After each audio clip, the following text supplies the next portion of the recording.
Young people nowadays, especially young people nowadays, say, I don't know what I should do.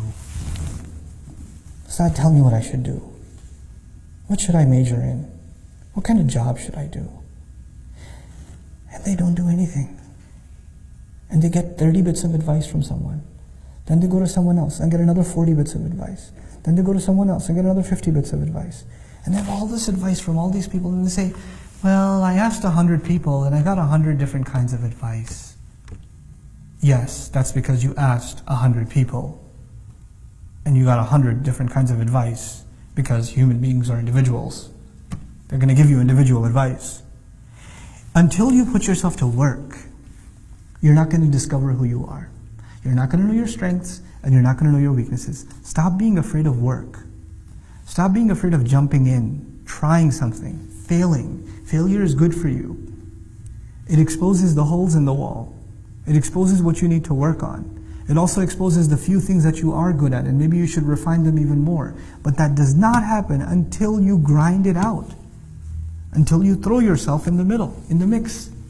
You know, I'd like you to think of the fact that, you know, our ruh is from alam al-amr, but this life that Allah gave us here, in which we can put ourselves to work and discover ourselves, is not an unlimited life, is it?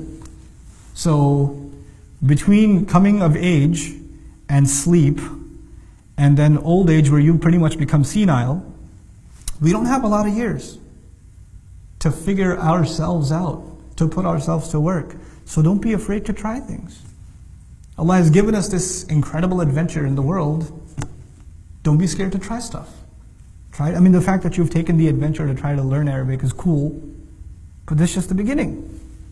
Try things in business. Try things in your education. Try things in, try a different kind of job. Try things. And if you live your life just afraid, I'm not sure if it's going to work or not. I'm not sure if I'm going to succeed at that or not. Those are the kinds of people that will only sit on the sidelines and not do anything in life. You know, you have to stop being afraid of failure. You have to work on your shakila. You have to let go of that inhibition. And once you let go of it, amazing things will happen in your life. When you stop being depressed about failures. You know, my favorite student, I've taught, Dream's been around for now 5, you guys are year number 5, it's crazy. You guys are year number 5. One of my favorite students of all time, I'm not going to name him. You know what his problem was? Allah created him not to learn Arabic. That's what I say about him. He's my favorite student. I love him to death. This guy, no matter how hard, and he studied harder than anyone else I know. Day in, day out, he's sitting in class, breaks, everybody else is playing ping pong or slapping each other. He's studying. People are taking lunch breaks. He's studying. He's buried in the notes. He's buried in review. He's always asking questions, studying.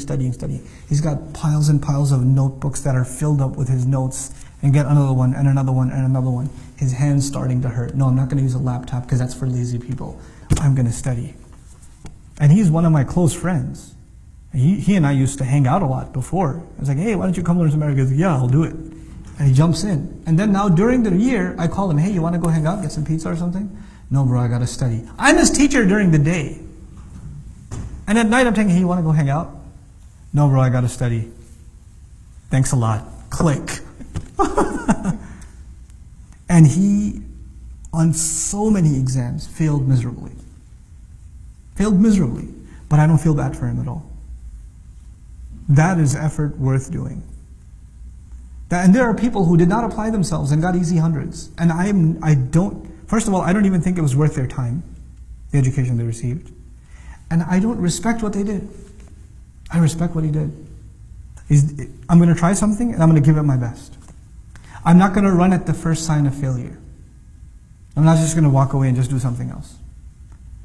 Where there's this idea that even the line of work you're going to do, the career, the pursuits you're going to make, the efforts you're going to make, so long as you find them enjoyable, you should do it. The moment you have a boring day or two, you should be like, I need to do something else.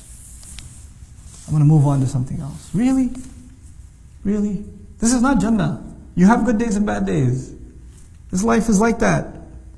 When favors are being showered, everything's happy.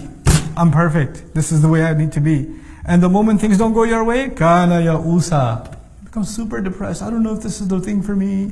I don't know if I should even be doing this. It happens to students, they fail one test. Or no, not fail, sorry, got a 95, astaghfirullah al-azim. How will you show your face to your parents? Who will marry you now that you have a 95? You know, I don't know if I should drop out now because it's not even worth it anymore. Are you serious? Get a little, grow a spine, grow a thick skin. Apply yourself in whatever you do, And this is not just about your studies at the program, at Dream. This is beyond that. In life, have that attitude. Whatever you jump into, really dive in. Dive all in. Yes, seek counsel, but don't over-seek counsel. Don't keep getting advice and not doing anything. You have a few people in your life you can trust. And sometimes some people, they get into this habit where they like to get advice from people. They know they're going to get two different answers. Because they live off of the confusion. They feed off of it. They use that as a scapegoat to not do anything. Well, he said this, but you said this. And they wait for you to say something and say, but he said this. You could have told me that before I told you anything, but you know what? Seek advice, but seek advice with a purpose. And seek advice with some trust. You shouldn't just ask random people. By the way, if you're seeking contradictory advice from people, you know what that says? That says, first of all, you have no confidence, number one. And number two, it says you don't trust people. You don't trust them. Why are you asking their advice if you want an alternative opinion? You don't have to take everybody's opinion. You don't have to take my opinion, or Sheikh Omar Sulaiman's opinion, or Sheikh Abdul Nasir's opinion, or anybody's opinion for that matter. You consider their opinion and you make your own judgment. But once you make your own judgment, فَإِذَا عَزَمْتَ, when you make a decision, فَتَوَكَّلْ عَلَى اللَّهِ, trust Allah and move on with life. Trust Allah.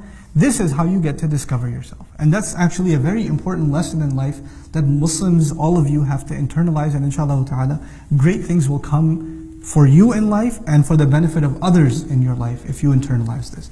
بارك الله لي ولكم في القرآن الحكيم ونفعني وإياكم بالآيات والذكر الحكيم والسلام عليكم ورحمة الله وبركاته.